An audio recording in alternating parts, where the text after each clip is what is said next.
Champagne, on vous connaît aussi comme activiste pour des causes environnementales ici au Québec. Est-ce qu'on peut terminer l'entrevue avec des sujets qui vous préoccupent sur ce volet-là?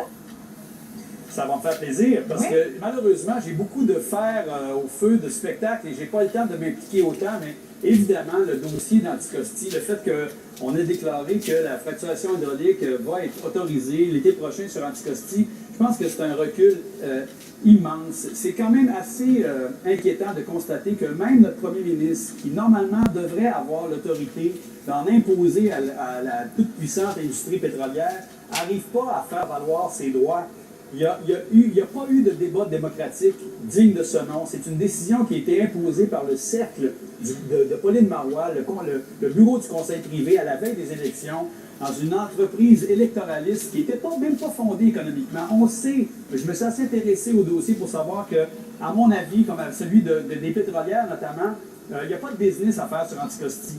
Il n'y a aucune grande pétrolière sur cette terre qui a jugé bon d'investir avec Petrolia. Et nous, le gouvernement du Québec, nous comme société, on décide d'engloutir des dizaines de millions dans un projet qui est complètement éculé, alors qu'on coupe partout. On coupe dans les services sociaux, on coupe dans le tissu social, et là, on trouverait de l'argent pour aller spéculer sur des...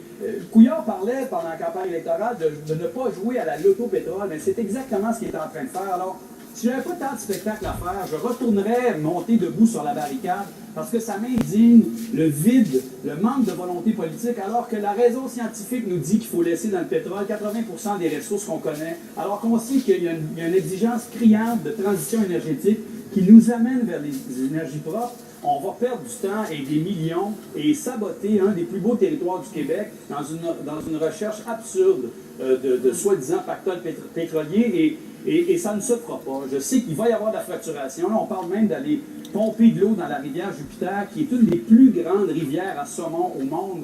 Et des marais, quand ils ont vendu l'île d'Anticosti dans les années 70, se sont arrangés pour préserver au moins un endroit qui était le chalet situé sur la rivière Jupiter. C'est pour dire quelle importance ça pouvait avoir ce trésor à leurs yeux. Mais là, semble-t-il qu'on aurait donné des autorisations pour aller pomper de l'eau dans la rivière Jupiter. Moi, je pense que à l'heure où la raison scientifique nous dit qu'on a un virage important sur le plan de l'énergie à apporter, avec les ressources que le Québec a, tout le potentiel humain et énergétique qu'on a, on se doit de tourner dos aux énergies sales et d'embrasser à grands bras les énergies propres. Et c'est pas ce qu'on est en train de faire sur Anticosti, comme c'est pas ce qu'on est en train de faire en jonglant avec l'hypothèse du pipeline sur Énergie Est. Mais moi, je suis convaincu d'une chose, ces projets-là ne passeront pas parce qu'il y a un éveil de la société civile, il y a un éveil démocratique qui va, je le crois profondément, ultimement être beaucoup plus autoritaire et beaucoup plus souverain que la puissance ou le poids des lobbies pétroliers. Vous rendez-vous compte que je ne vous avais même pas posé une question précise, je vous avais juste dit qu'on allait aborder des questions environnementales, vous êtes parti tout seul. Manifestement, vous avez beau être un homme occupé, vous êtes tout aussi déterminé quand on parle d'environnement.